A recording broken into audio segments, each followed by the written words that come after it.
Good afternoon. This is the video newsletter for buysellshort.net for Sunday, October 3rd. We just ended a fantastic week and a fantastic month of September. Best September, 70 years. Everyone, including ourselves, early in the summer, expected September to be a pretty bad month, and it ended up being, just a fantastic month. And now we have a lot of people thinking because we had such a good September that we're more than likely going to see a bad October. I'm sort of on the sidelines with regards to that, and the reason being, as I've mentioned before, we've got the election coming up early November. We've got expectations of the GOP picking up enough seats to essentially gridlock government, which is considered market positive. And that reason, along with the fact that we're starting to see a lot of economic reports come in better than expected, we're not blowing the doors off on the economy, but the double dip BS that we heard throughout the summer tank just is not materializing right now. And again, I hate to beat a dead horse here, but we continue to have hedge funds that are woefully underperforming the market this year. And we saw what happens when the hedge funds start chasing stocks. We see big gains in the market. One thing to note, a lot of mutual funds, a lot of hedge funds, their year end is actually October 30th, not the end of December. So that's, further reason to think we could see some decent action. Not to say we're not overbought right now. Looking at the 15-minute chart, you can see over the last two sessions, the market sort of stalled out. Really, really tight trading range. Support at 10,800. This slow move over the entire month of September has pretty much taken a lot of bears by surprise, and you still have a lot of traders sitting on the sidelines who've made nothing. If we continue to see the move, what I'm looking at on the chart right now, one of two things are going to happen. You're going to say, yeah, duh, we're either going to go up or we're going to go down. We go up here, if we hold this 10,800 level, we're looking at new highs in October. Break over 11K and it's off to the races. We break this 10,800 level, we'll have to go to the daily chart, and we'd be looking at a retrace to, the 20-day exponential that's down there at 10,650.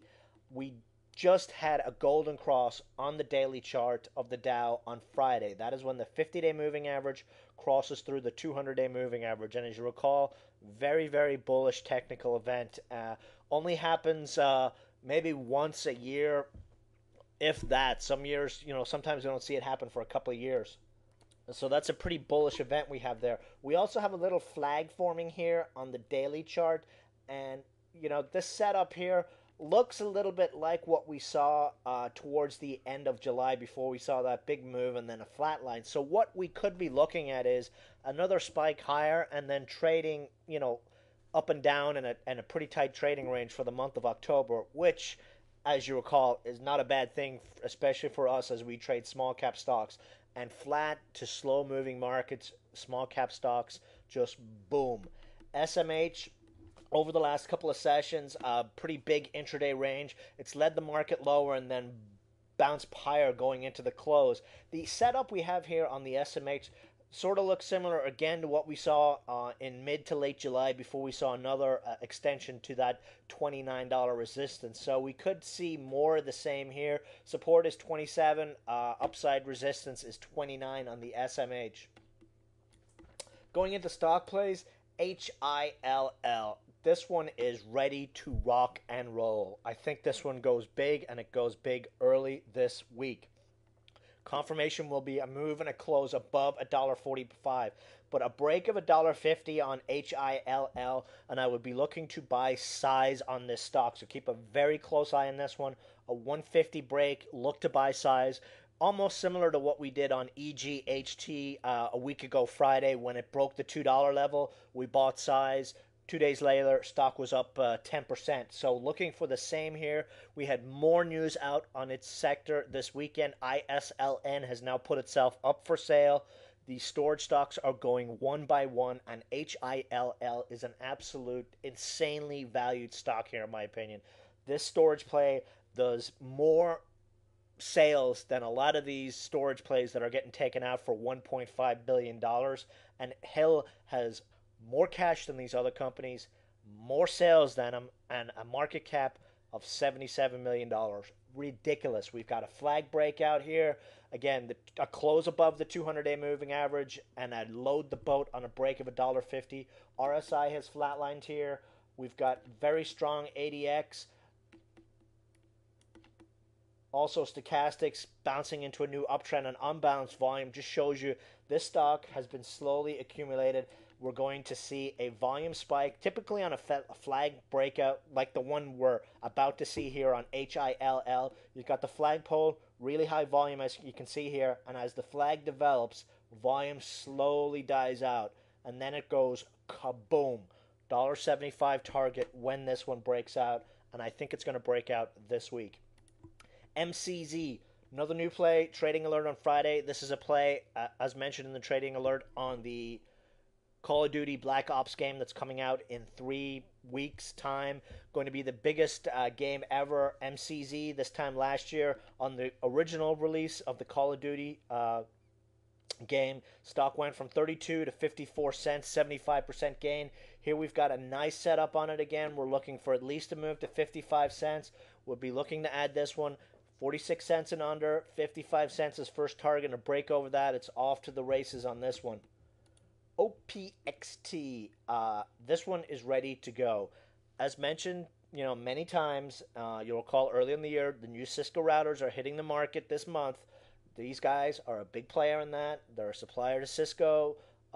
The market is about to explode. We got 2 closes over the 50-day moving average. 175, 190 plus is our target on this one, with stops at $1.55. Actually, I'd give stops $1.50. If this one dips under $1.55, I would be looking to accumulate more shares on it. Volume has been very, very good here, and I think we're on the cusp of a very big move on OPXT in the near term. All the indicators are a go. ADX is just spiking here on balance volume, getting ready to go, and stochastics looking really, really nice for a move on this one this week. Just as a side note, API, this is another one in the same sector as OPXT. Over the month of September, it's up 75%. Getting ready to break that $1 level, so I would keep a pretty close eye on that one. An upside would be 110 to 140. So again, the sector is starting to heat up. More confirmation that we should see OPXT go on a very nice run in the near term. ARNA, biotech tanker play. It has been 3 weeks now since the biotech tank, and as you recall, biotechs, whenever they have a tank, usually go on a very big bounce week 3, week 4.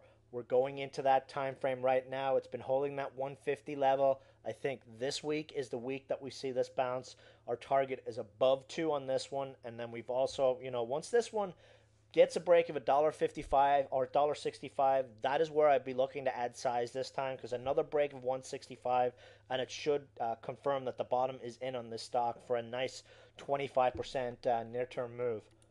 RGN sort of been sleeping over the last couple of days like a lot of the biotech plays, and as I mentioned in the chat room, some of the plays, are nice big winners over the last couple of weeks. CXM, HLCS, GNVC, PARD, they've slowly started bleeding here over the last couple of days. So those partial positions that you have left, make a choice.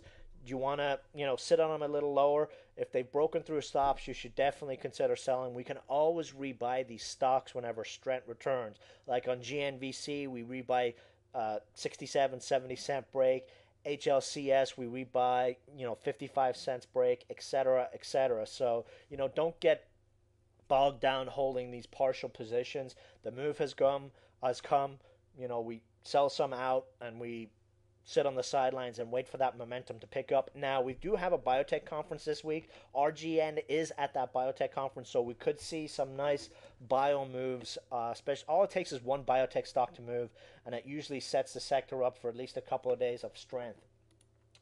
REDF, mentioned this was a short play in the chat room. Would be looking for it to do a breakdown tomorrow morning, breakthrough 5, and we should see at least a move to the 441 level, and then below that you're looking at another level down of 350. Stops on this one, if you are looking to short a break of 5, I would consider putting stops 525, 530, or just doing a half position short and looking to add back to that position maybe if it did spike back to the 550 area and the drop dead stop at 6. So, you don't really have to play this one. A good learning stock to look at right now as a short play. So that's pretty much it for the video tonight. Again, looking for big moves in HILL, MCZ, and OPXT early this week. And I will see you guys in the chat room tomorrow. Good night.